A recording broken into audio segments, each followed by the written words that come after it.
The time has come, I think. Yes, I think the time has come. Everyone, it's time for me to give a list of my top favorite Second Doctor stories because guess what happened? I finally saw all of the Second Doctor's era with Patrick Troughton as the Second Doctor. It is marvelous. It is marvelous. Oh, wait, that's right. I have not seen The Abominable Snowman yet. Oh, what can you do?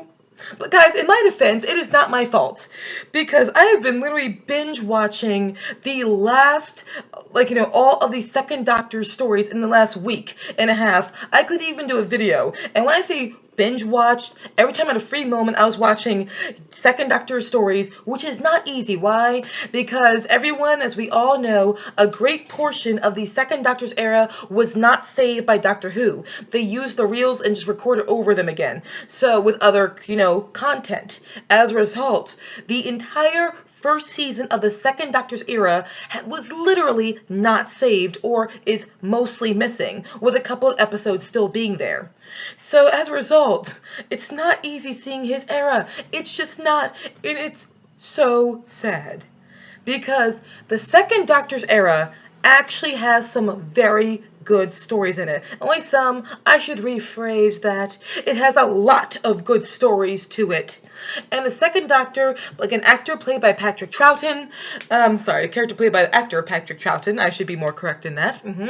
And he had a slew of companions. His first season, he got inherited the companions of the first Doctor of Ben and Polly. Then in his first season, he was joined by Jamie, and then eventually by the end of his first season, he lost Ben and Polly, but he still had Jamie. Then his second season, the end of the first season, technically speaking, he got Victoria, and then she left, and at the end of the second season, we got Zoe. Zoe and Jamie were the last companions of the Second Doctor. And so, yes, this is the very first time we have a Doctor after William Hartnell, naturally with him being second. But that was an iconic moment. Why? Because this is the beginning of the show regenerating itself and changing. And now, what often gets overlooked and forgotten is that when Patrick Troughton took over for the role of Doctor in Doctor Who, not only was he initially met with a lot of skepticism, but people genuinely thought he was miscast.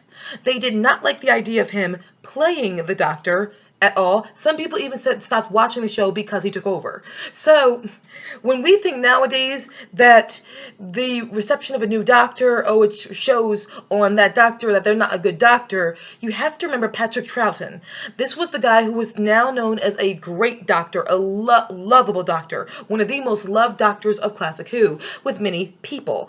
And yet, when he first took on the mantle of the Doctor, he did not think the show was going to last 6 weeks under him. He even said when he finally did an interview, years after he left the show, I believe, he finally did an interview, and he literally thought the show was not going to last at all under him. And by the time his last season occurred, the ratings were quite low, to the point where they did not even think they were going to have another season of Doctor Who, possibly after him, or they had a struggle trying to convince BBC to let them still keep going with the show in the way they did. And that influenced how the Third Doctor's era first began. So yes, Patrick Troughton, the very first Doctor taking place after, the very first regeneration, a slew of companions. He is the second Doctor of the 60s. Yes, Doctor Who is often regarded in eras. There's like 60s Classic Who, 70s Classic Who, 80s Classic Who. Then there's the movie. I don't know where the movie falls. I don't know where the movie falls. It's 90s. It's 90s. And then you have the 21st century, the 2000s of Doctor Who. Sorry, thirsty already. So, I said I will probably never get a chance to watch all of the Second Doctor's era because it's impossible to. But I went online, sat down, bit the bullet, and watched all these stills and CGI reconstruction. When I was done, I not only liked his era a great deal, but I said, I'm not going to do top 10. I'm not going to stop there. No. I refuse to stop there with this epically beautiful doctor. I'm going to do a top 15 because I liked a lot of his stories so very, very much. So I should warn you though, with this video, this is going to be a personal list. Some episodes I absolutely love. They're probably not going to be ones you like very much. It's all subjective. And episodes you love might not have made the list. It's all subjective, all about, how we process, those episodes we're given. We all have different views. You're not wrong. I'm not wrong. We just have different perspectives. There's no right and wrong here. There really is none when it comes to lists. Let's enjoy our list while we can. So finally, after this long introduction, let's finally get into my top 15 of the Second Doctor. I love you, Second Doctor. Sorry, I'm just going to say that really quickly. Sorry. And then, so at number 15, my first slot is number 15 is The Mind Robber. This is scandalous because people often think this is like the best of the Second Doctor's episodes. It could be a matter of, one, being overhyped for me. When I start looking at lists of top classic Who episodes, and when I first started getting into Doctor Who, this was the one that just hit so many top lists, The Mind Robber. And I heard so many good things about it. Maybe it was like the pedestal was just so high that it was never going to be my favorite because of just how much hype was behind it. Who knows? All I know is I do like the story of The Mind Robber, and it's probably because of this darn story that I imprinted on Jamie and Zoe as companions, because I just love them and I will always love these two. They're my favorite Second Doctor pairing. I love all of the companions in his era, but they're my favorites. And this might have cemented it. I might have imprinted on them after this. But I like the story of all these, stories and characters from books being brought forward in this world. And this one guy is there, his imagination's being used to create all this. I love the scenes where Jamie, he's his face changes because Doctor got his face wrong. And we meet Rapunzel, the carcass, and Jamie flips the carcass over. Sorry, not Jamie. To say Zoe. Zoe flips the carcass over. I think his name is the Caucus. Love that. There's Medusa in there. There's Gulliver. I love a lot about the story. That being said, I do blatantly admit it's not one I go back and rewatch very often, because there's something about it whereas I really enjoy the story a great deal. And I love the way it opens with them just trying to escape a volcano. And that first episode is so epic. Whoa, where the TARDIS just breaks up. Well, I love it all, but it's just that something about this, it doesn't drag. It's not a story that drags. That's not the right word for it. But over time, I just eventually tune out. Even when the story is very good, I just eventually tune out. But I still do see a lot of good in The Mind Robber. It is still a good story. If it's higher on your list, I totally understand. It's still good. It's just not my ultimate fave. So for number 14, my number 14 slot, another good story I personally enjoy, the last story of his very first season, Evil of the Daleks. This is when we first get Victoria as a companion, but also another thing, this is where you see the Daleks trying to experiment with, trying to understand human behavior, trying to analyze it so how they can, help adapt themselves. That is the very beginning, you see, for all I know, it might not be the very beginning we see of, the Daleks doing that, but I think it might be. And how that would have influenced some new Who episodes where the idea of the Daleks possibly trying to understand human behavior and humanize themselves so they can endure and survive. We also get Victoria as a companion in this. At this point, we still have Jamie. Jamie is a Highlander. So he's a Scottish Highlander from that era. But now we get Victoria, who's from the Victorian era. So we have these two different companions from two different time periods and levels in society. They're now going to mix. And I like that mixture. It's really cool. I admit Victoria, I'll talk about her main attribute later. She's played by a very gorgeous actress. But also what I like about this episode is it shows how the Doctor, Jamie is kind of being used as an experiment to see the true veracity and the bravery of the human spirit and humanity. The Doctor Jamie gets mad at him because the doctor, you use me almost as an experiment. I don't want to travel with you anymore. And it shows how the doctor, because of his ways of being, his mannerisms, and his mindset, he can sometimes come across as manipulative and cold. Or be inconsiderate, because sometimes the other companions had to remind him to look after or care about his other companions. And Patrick Troughton's doctor is a very lovable, affable doctor. He's also very fond of his companions, but he is still a Time Lord from Gallifrey who can be a little bit detached sometimes. And Jamie calls him out on this, and I like that because this is showing how this is a tendency of the doctor in general. So when certain people attack certain doctors for having some emotional detachment, no, so the second doctor had that sometimes too. And in his desire to solve the problem, it sometimes could come across as him being a little bit callous. But he still meant well. But I like that image. That was very good. So, and also Evil of the Daleks, again, presented the Daleks being used in a different way. And it also presents a theory I have of mine. With Dalek stories, there has to be more to the story than just the Daleks. Like, the story has to be able to stand on its own, even if it was not a Dalek, if it was a different alien that was being used. If the story cannot stand on its own, even if there were no Daleks in it but another race of aliens, if the story cannot stand on its own with its storytelling, it's not going to be a good Dalek story.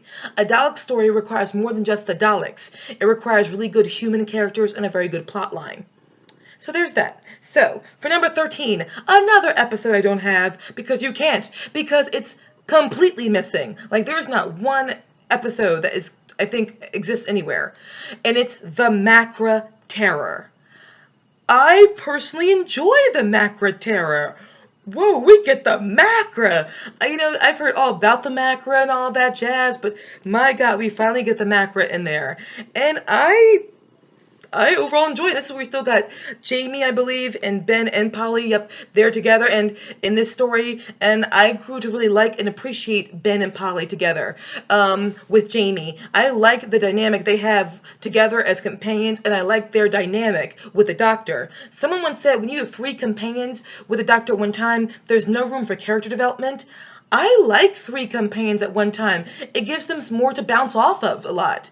So I'm fine with it. I've always been okay with it.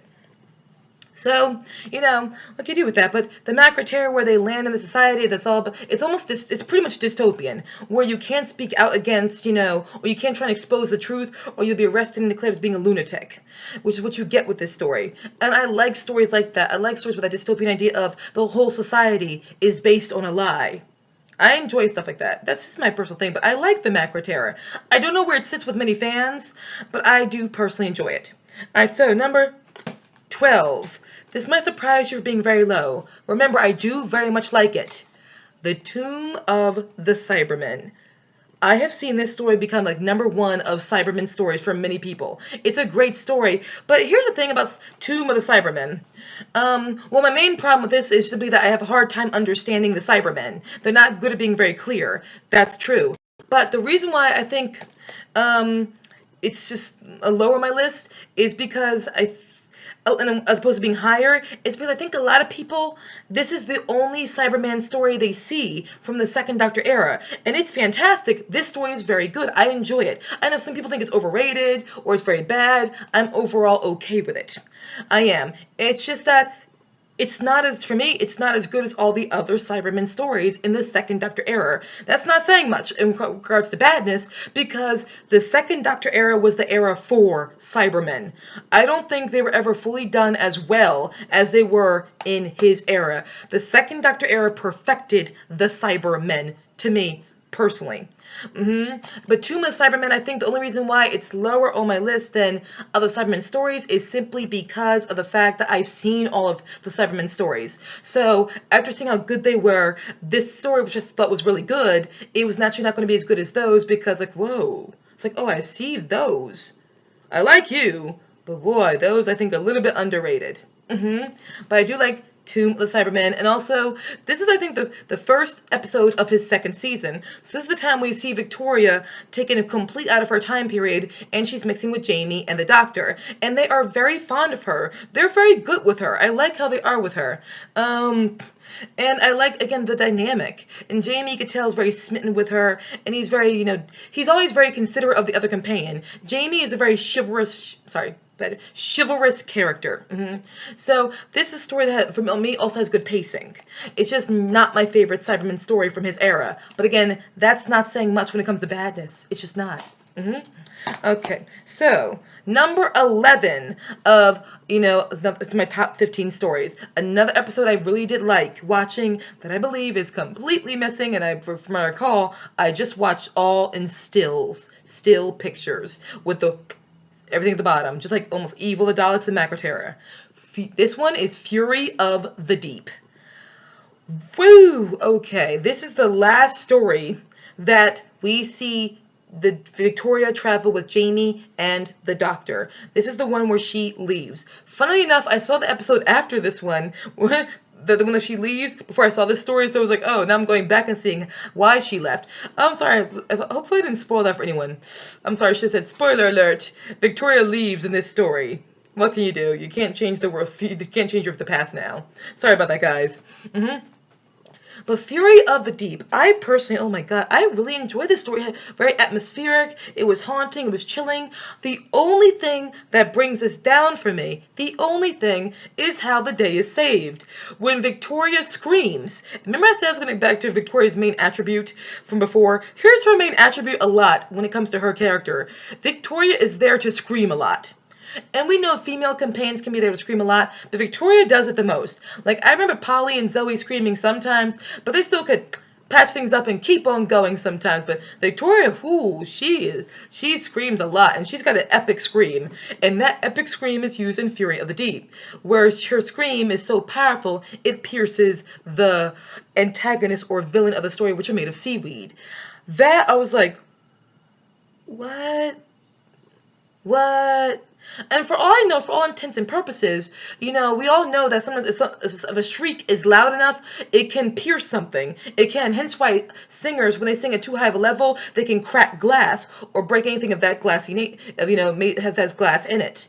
But that's when, those are professional singers whose voices can hit a certain type of octave that just breaks the glass. But we do know sometimes the human voice or any loud noise can hurt things. Hence why when you shoot a gun at someone, people often have their ears covered so it doesn't break their eardrums. Loud noises can hurt things. This is very true. But it's like Victoria's scream destroyed the creature.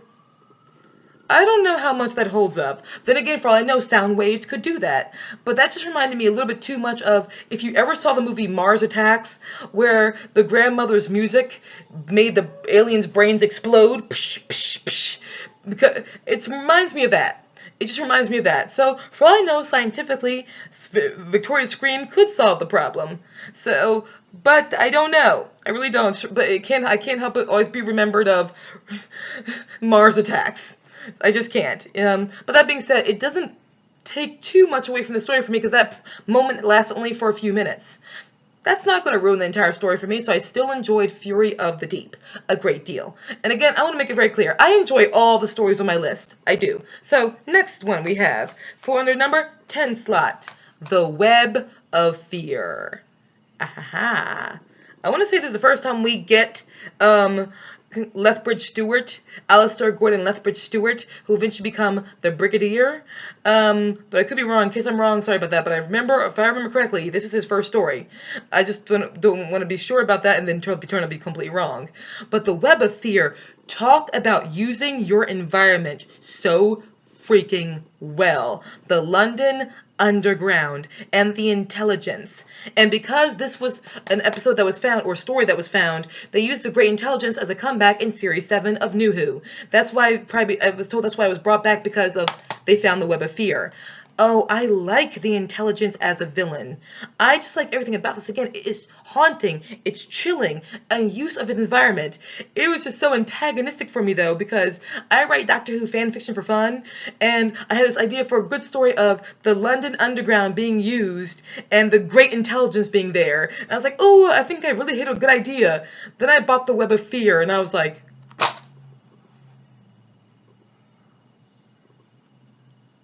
someone already did this. Ouch! Oh well, what can you do? But Web of Fear, I absolutely like this story. I think this is a story you should try and see. You should. You should see every story on this list, honestly. hmm Okay, so the next number 9 we have the Ice Warriors. This is a very good story. I heard stories about the Ice Warriors, like they're an iconic villain, but ironically they're not in many stories. Even though they're very iconic, there have been like only like what 3 or 4 stories in Classic Who before we got them again in Series 7 of New Who. And the Ice Warriors, Black and White was a very good time for the Ice Warriors because Black and White was able to do them justice. They were able to look very menacing because of the Black and White. It worked well. The Black and White was just a good era for the Ice Warriors, I think. But this story is also a very good story. It really very much is. The only thing that bogs it down is the animation that was used to replace the missing episodes. The animation is not the best animation that they've ever done, but still, and it does bring it down sadly, but this still is a very, very good story. It definitely is. Okay, so now number 8, another story that is completely missing, but I'm happy that I saw it. The Highlanders. Okay, this is the story that brought us Jamie. And I love it. And the story that took place, with the Highlanders when the Scots are fighting the English, I believe. And Jamie he arrives and he just sticks out to you and you love Jamie. I think it's a very good story. Again, I watched it through CGI reconstruction, so I don't know how it really would probably looked on film, but I liked the script of it. I really did. I like Polly in this again a lot. I like Ben in this a lot. The Doctor, I like him in this. It's just a very good story. I personally think so. That could just be me. I don't know how that one stands with fans very much either. So, number 7, we have the Moon Base. Like I said, the Cybermen stories. Now, some people absolutely love this story. Some think it's overrated. It's all subjective, but I really like the Moon Base. And also, I said it before, my initial, 5 stories I love of the Second Doctor era, people often forget that Polly, his companion, she was the one who first devised how to destroy the Cybermen using cleaning fluids. She was the one who deduced it. And that shows the great intelligence or deductive reasoning of Polly. That was her idea. And something about, again, I like the story of the Moon Base. I really do enjoy it overall a great deal. You don't like it, cool, but I personally love it. The Moon Base. Okay, now, number 6. Oh, wow.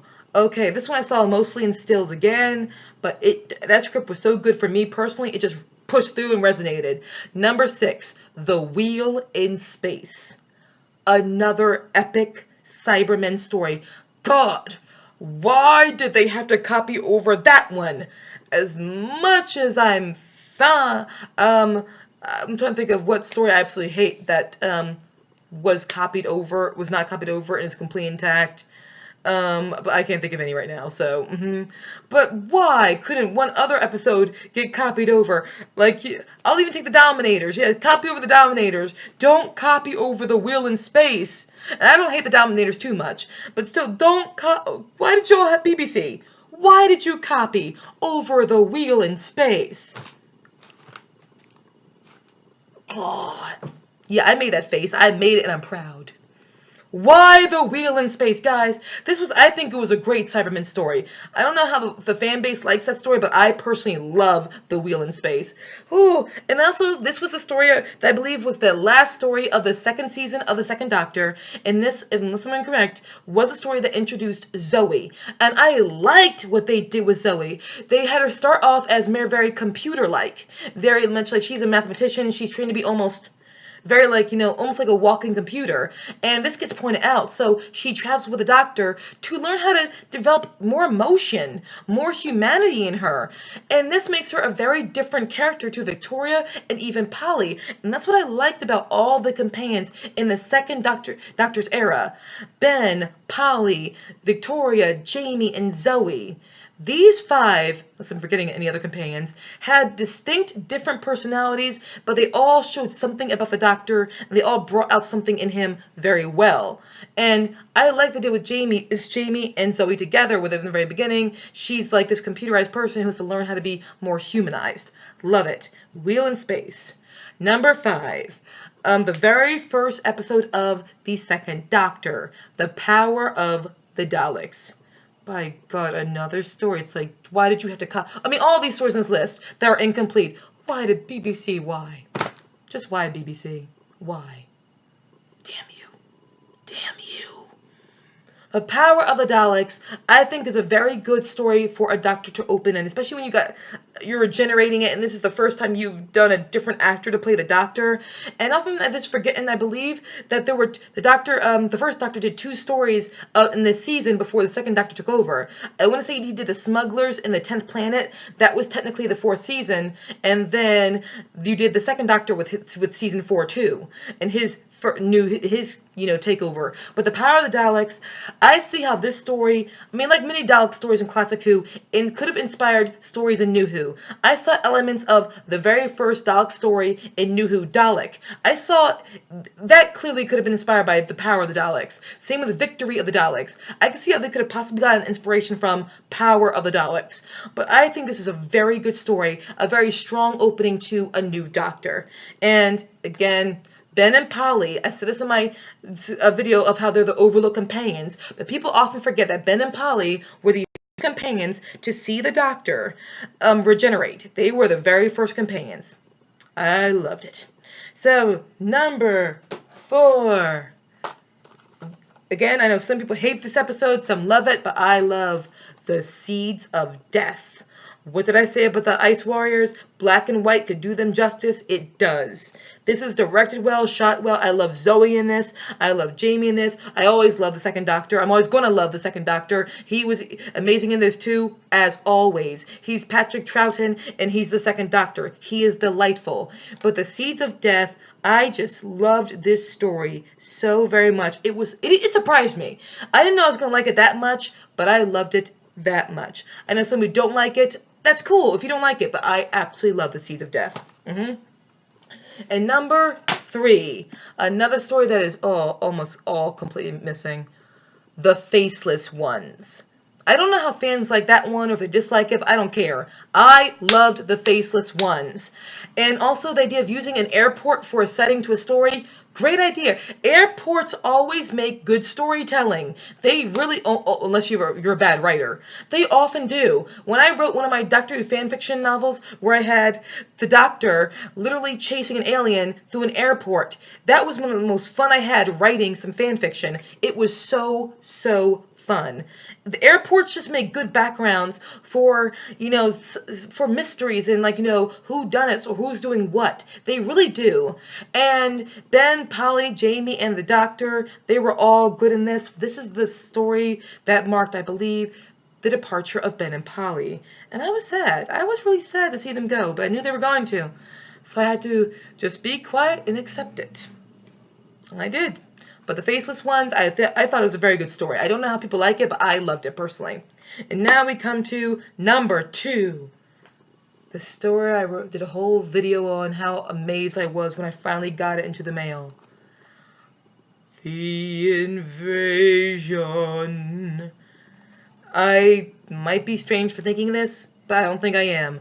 This, to me, I believe, for me, is the best Cyberman story ever.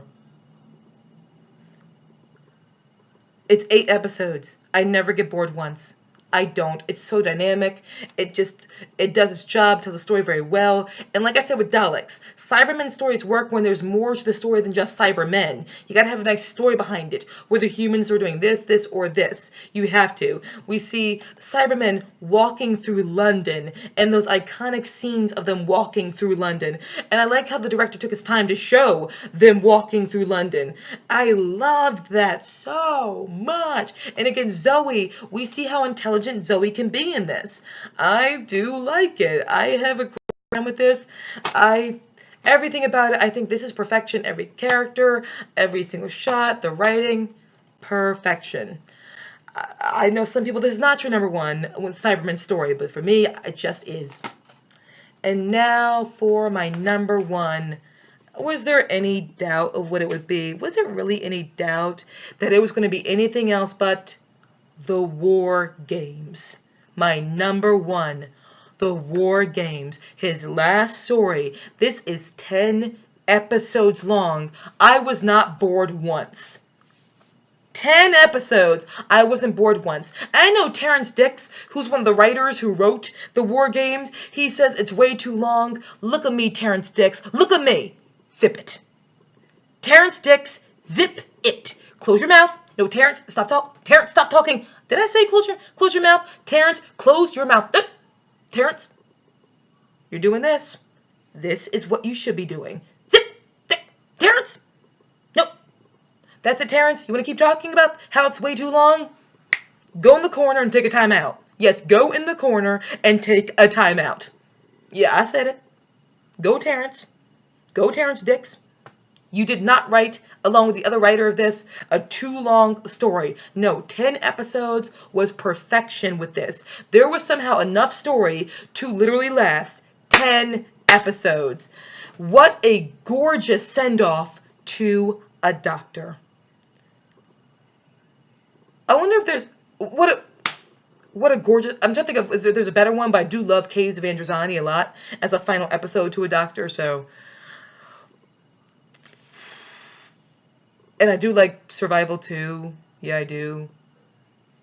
I like Legopolis too. Never mind. Scratch that. Just scratch that. Sorry. Sorry, but still, it's definitely one of the best. It's one of the best. But the War Games, it's just... If his era, they may have had poor ratings, but it doesn't stop the fact that his era did go out with a visual and storytelling bang. So yes, people were not as interested as they were during William Hartnell's or by the end of William Hartnell's era, but you better believe even if they had low ratings, that did not stop Doctor Who from coming out with quality material till the bitter end. And that's what made the War Games so incredible. So, that's my video, my top 15 second Doctor stories, guys. I hope you enjoyed yourselves. God knows I did. Again, I understand if my list is completely different than yours. That's just the way it's going to be. There's no such thing as a set list for these things. There never is going to be. But I don't regret it. And I may have binge watched the second Doctor era to where I almost went mad. And I did not see all the Abominable Snowmen. I will one day. But it was time well spent. And second Doctor, if I ever did a list of my top favorite Doctors, I think he would make the top 5 too. Either way, I love you, second Doctor. I love you so much. I hope the rest of you guys do too. He's a great Doctor, and his companions were wonderful as well. So, again guys, whatever your favorites are, if you're not afraid to let me know, I would like to hear them. If not, you can just keep it to yourself, and just thank you for stopping by. Bye guys.